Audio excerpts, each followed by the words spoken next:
Right, welcome to the next episode of Voice AI podcast, where we discuss the future of voice AI. Today, I'm super excited to host Tom Shapland, who is the co-founder and CEO at Canonical AI. Canonical AI, Tom, or Canonical Chat? Like, how do you call the company? Canonical AI is fine. Canonical is fine. Canonical. All right, let's make it simple. Canonical. Well, welcome, Tom. It's great to be here. Thank you for having me. Yeah, absolutely. Let me sort of introduce what Canonical does. So Canonical builds analytics and monitoring solutions for voice AI agents. Their platform offers real-time insights, analytics, and alerts to help developers understand and enhance the performance of their voice-based AI systems. By mapping caller journeys, Canonical identifies points where calls fail and provides detailed analysis, including call path anomalies, duration, percentile analysis, and time bucket monitoring. In other words, it's like Mixpanel, but for voice AI agents.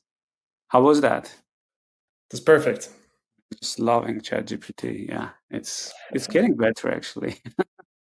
Yeah, definitely. Right. Look, let's talk about voice analytics. Can you walk me through like why you guys started building this? Like what were the original insights that made you feel like this is an important category to create, right? I don't think there is any other company doing this. Maybe there are a couple that I'm just not aware of, but can you walk me through that process, please? Yes, I think the place to start is to talk about what's the biggest problem in voice AI agents today. And the biggest problem, if we just talk about it from a phenomenon perspective, is that humans are hanging up on the voice AI agents. When you look at a population of voice AI calls that a particular agent has had over the course of the last week, let's say, you'll see that most of the calls that are short duration fail, but calls that are of the median or longer duration, they're more likely to succeed. But the thing that really jumps out about you about the data when you look at it this way is like short calls fail. People hang up on voice AI agents as soon as they figure out that they're talking to a machine. Um, and I and this is just sort of the phenomenon. So it's I have a background in science, and so this is sort of like the observation of the data. Like you look at the data and it's doing this. So then that raises the question of like why? Why are voice AI agent calls failing? And that leads us to dig a little bit deeper and develop some hypotheses around why the voice AI agents might be failing.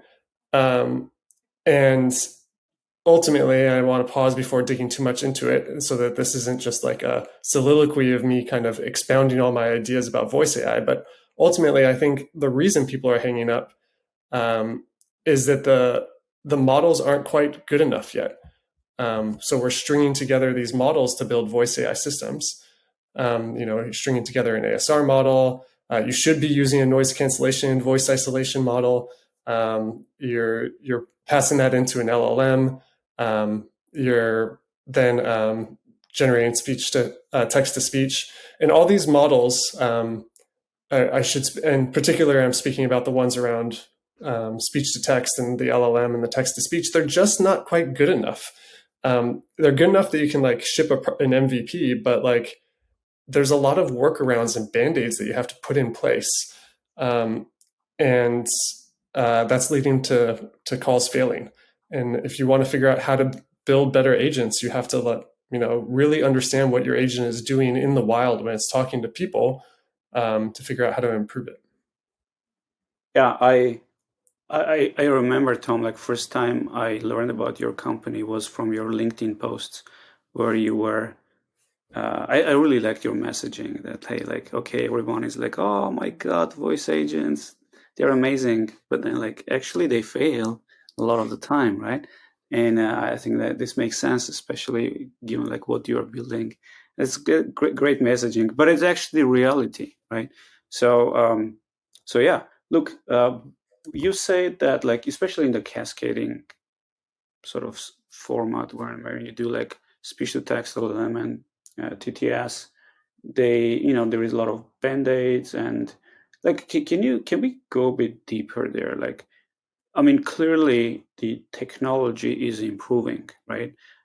This even for the cascading case, I mean, the quality of STT improves. I mean, I probably like that's the biggest problem. Actually, the quality of speech to text isn't entirely there, especially for phone calls. That's what I keep hearing, that word error rate is a certain number, but in reality it's 2 times worse when it's phone call, right? And then there is the LLM, which has a lot of reasons to fail or hallucinate and other things. And then but the TTS is pretty good these days, right? So what is it exactly like, or is it like a combination of different things that like stands out here? So the way I think about it, I really like this framework that you sometimes hear people talk about in the voice AI community that maps back to what you were just saying. It's like when you think of a voice AI agent, you have the ears, the mouth, and the brain. So the ears are the speech to text, the brain is the LLM, and the mouth is the text to speech. And then those are really the three components. And then there's kind of a system built around that too, of how those three components work together in concert. And I think so. It's not like really neatly and clearly delimited, because you have some things that are like where you look at it and you're like, well, is that brain or is that speech to text? But just for a starting point, it's a useful analogy. I think of like ears, brain, and mouth.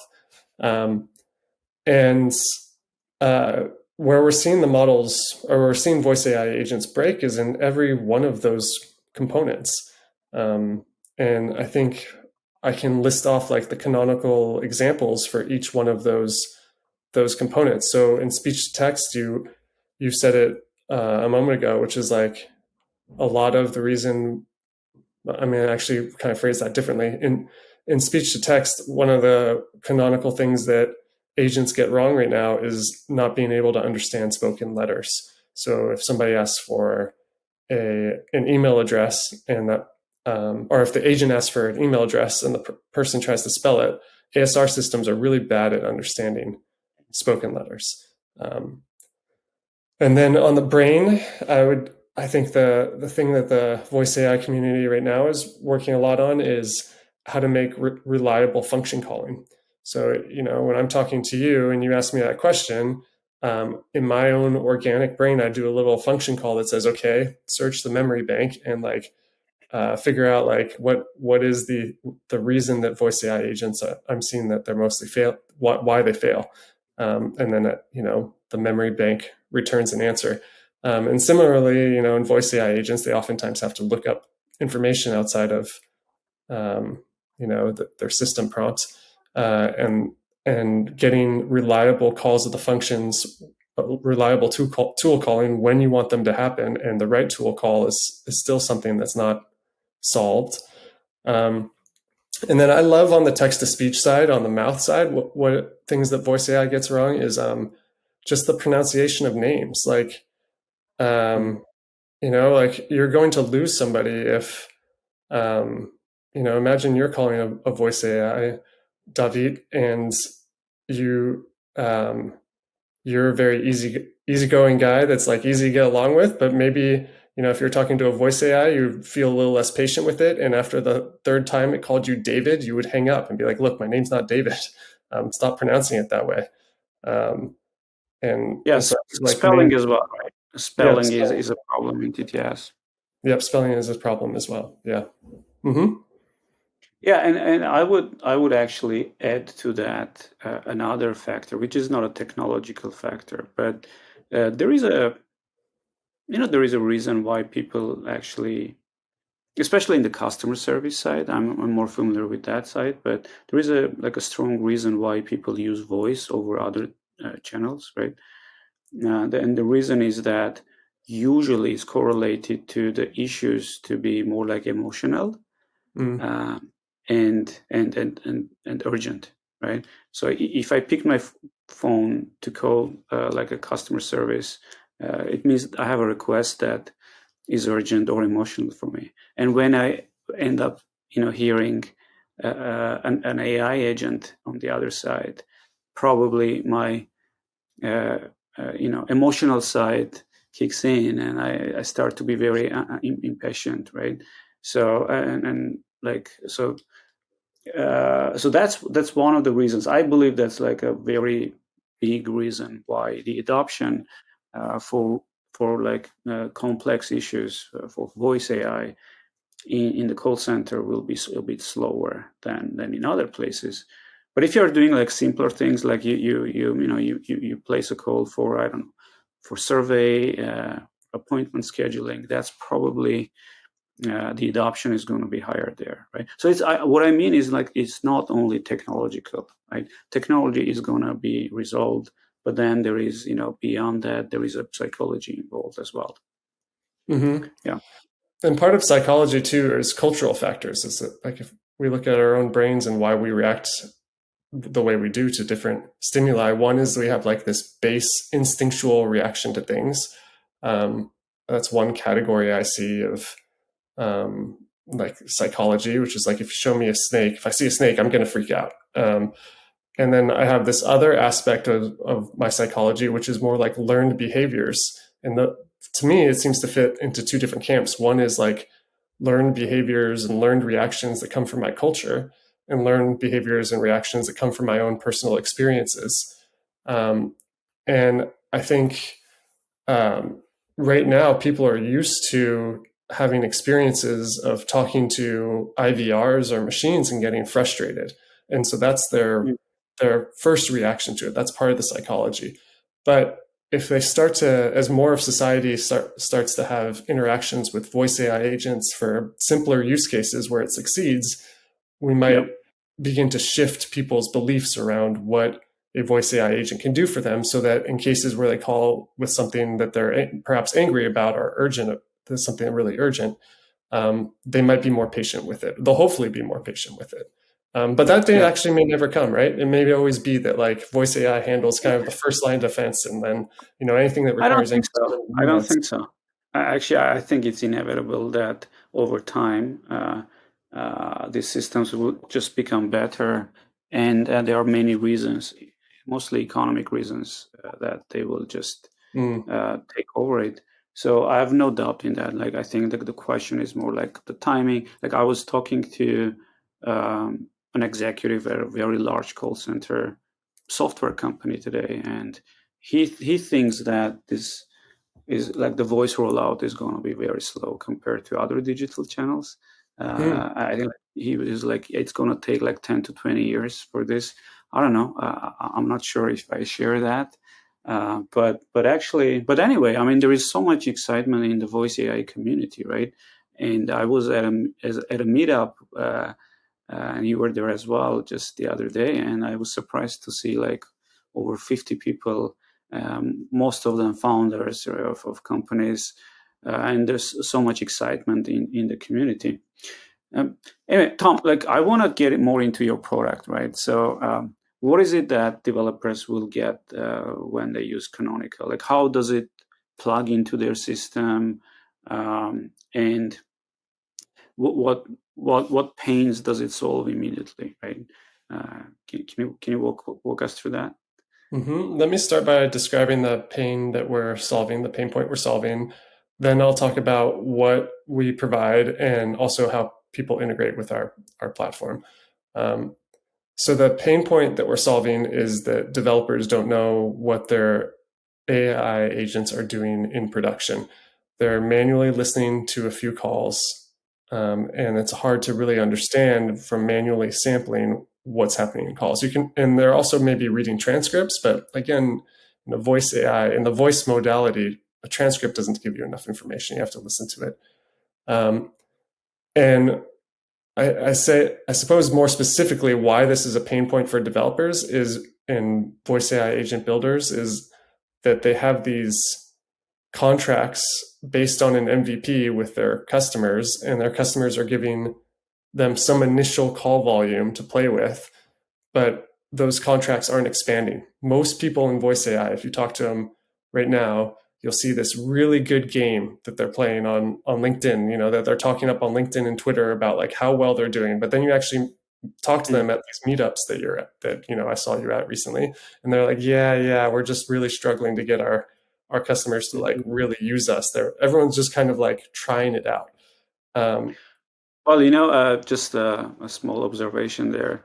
We see the same. Like at this point, like Crisp is probably powered, is powering, like our voice isolation is powering pretty much all the services out there. And like I was actually like expecting to see higher growth in the traffic in that space, but interestingly, that I mean it's growing. Obviously, it's going to grow, and it at some point probably accelerate, but it's not matching my expectations yeah, in the B2B. the hype's not matching the traffic right now, right? Yeah, Is what you're saying. Yeah. Hmm. exactly. Yeah, and so that's when voice AI developers reach out to me is they're like, look, I've got this great, potential customer that has a lot of room to grow. They are a customer and they have a lot of room to grow, but I'm not hitting the metrics that they want to. My voice AI agent isn't hitting the metrics that they want to see. So growth is stuck. They won't expand. And most growth for a business comes from expansion, not from new contracts, but from expansion of existing contracts. So they come to us because they're like, how can I improve my agent? I need to improve my conversion rates. This agent has this goal, and not enough calls are converting and achieving the goal. I need more visibility into what it's doing in production. Does that kind of match what you're seeing as well with some of the call volume and things you've been hearing from other people in voice AI? Yeah, I think you have more visibility and insights into why they are failing, right? We don't have that visibility, but I think like that's why people come to you, right? People come to us so that we sort of resolve that noise and background voice issues. Um, but like the real insights are, I think, in your platform. Like Mm-hmm. why the calls fail, right? I think this is. I think that this should be the title of this episode. Why calls fail, right? For voice agents. So like so you mentioned like several, but I would really appreciate if you can dig more into this. Uh, and how your platform helps to actually troubleshoot this. Mm-hmm. Yeah, so we've described the pain point, and I should describe now the solution that we provide. There's two aspects to what we provide voice AI developers. The first is conversational metrics, um, and the second is audio metrics. On the conversational metric side, we show developers a map of the caller journeys. So you can imagine that for a voice AI agent for yesterday, let's say, if you look at all its calls from yesterday, we'll show you a map that shows that like 80% of the calls went down this call path where they booked an appointment, but 20% of the calls went down this other path where they asked to speak to a representative. And it's that's one example of the conversational level metrics that we provide that is sort of the first like value that users get when they log into our platform. It's the first thing that really like blows them away as an epiphany, and they realize like, oh, I need this. Because they go from kind of poking around in the dark, being like, what is my agent doing, to all of a sudden seeing this map that shows them like, here's how the conversations are going. And here are the areas where calls are dropping off. Here's the stage of the calls where they're dropping off that you need to dig into and figure out how to improve. And here's the paths that they're going down that you're not expecting. And right away, people can look at that and start using it to figure out how to improve their conversion rates, to get their agent to achieve their objective more often.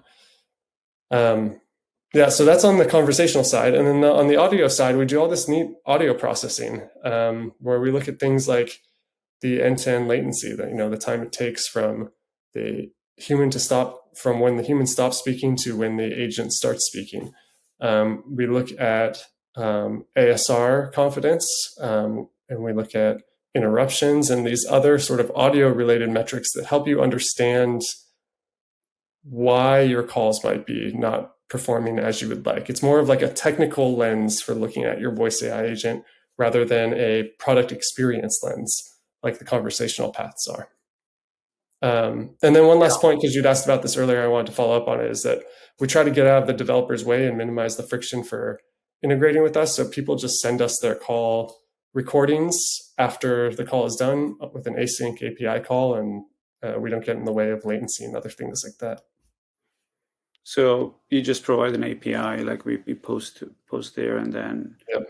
we log in and then see all the dashboards and everything. Yep. Super cool, super easy to integrate. And actually, like, I think this is very, you can do a lot of insights. You can extract a lot of insights from these calls. I remember there were companies that were doing this for like WebRTC and telephony, but they never got into like conversational part of it because ASR, it was so expensive back then. Mm. So like, do the companies provide you their transcription as well, or you do the transcription on your side? Like, how's that work? So by default, we ask people to provide us the transcripts so that we don't incur any superfluous ASR costs. But there's some people that some of our customers are more interested in the audio and technical metrics.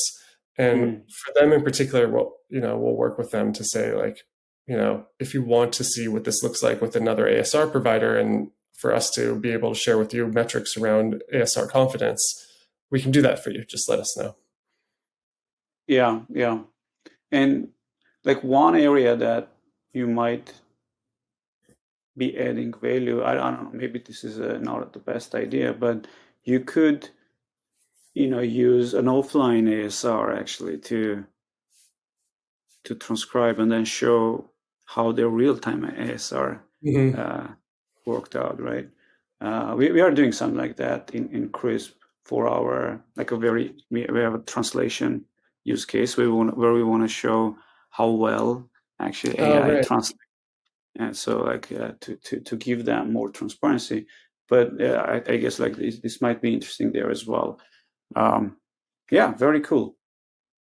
And so and do you guys uh, are you planning to go into video as well, or this is going to be voice only, or like maybe screen recorders? Because like some of the agents are going to go into like operator mode, right, or computer use mode, and they're going to start performing actions. And I mean, the voice recording might not be enough, right, to understand what went wrong. Mm. Yeah, it's really neat. I've seen a few companies pop up recently that are doing like analytics for AI agents, like profiling what the agent is doing. I think that's a pretty neat use case. Maybe one day we'll expand into doing that, but right Yeah, now we're I mean, just it's focused so more on the big. voice side. Makes sense. Cool. Tom, like, let's talk the last sort of traditional question, right? Where are we going to be in 2 years, especially from a canonical perspective, right? When you look at the future, what is Canonical doing, or in general, like, where is voice AI in 2 years? Again, like, I used to ask this for 5 years, but now it's like I know 2 years is a stretch already, but let's try that. I think within the next 2 years, I will have encountered a voice AI agent in the wild. I still haven't encountered a voice AI agent in the wild. I've never called a service as Nice. a professional or as a person, trying to get something done and encountered a voice AI. And I also think that everyone I know will have encountered a voice AI. And it won't be this like, when I meet up with my family at holidays, they're like, "What are you working on again? What is this?" They'll be like, "Oh yeah, I know what you're working on. I've encountered this before." Um, and I think that is, it goes back to what we were talking about earlier, is that as people encounter more voice AI agents, as people begin to encounter voice AI agents, they it will accelerate the adoption because they'll become more used to interacting with them and know that they can actually solve their problems. That they're not just talking to some sort of siloed IVR system with hard coded responses, but they're talking to something that with access to data and can really understand them. So that's one of my predictions of what I think will happen. Um, I also think what's going to happen, and this is maybe a little more self-serving that I bring this one up, is like if you look around at the different voice AI orchestration platforms right now, they're all building some sort of observability into their products. This is like something that just within the last like 2 months. And I think that's great because it's educating the market on the fact that they need my product, because they're going to try it with, the native observability with their voice AI orchestration, and they're going to realize that they're not going to want to necessarily believe the voice AI provider, orchestration provider. Like, are they really telling us the truth around latency here? And also, like, you might want a platform agnostic tool that so that you can migrate different agents to different platforms without being locked in on this critical service that you need for metrics. So that's another thing I think might also happen. Yeah, very interesting. No, I think like what you are building, I mean, at least the concept of observability is a must-have, like for any voice AI developer, right? Like, how can they? I mean, unless they are just POC and MVP mode and Mm-hmm. demo mode, which many companies are today. Unless like once they move out of that mode, like they have to have this because at the scale and at the growth rate that they would like to have, there is just no way to run so blind, right? So I'm really happy for you guys that you are tackling this problem, and yeah, I think it's going to be everywhere in 2 years actually, um, uh, and you will have competitors, but it's good. Having competitors is a good problem. It means the market is big. So Mm-hmm. Tom, like thanks again for coming today. I'm very excited with what you guys are building, and maybe who knows? Maybe one day we will build voice AI agents as well, and we will start using your platform. Yeah, I hope to see that day. Cool. All right. Thank you, Tom.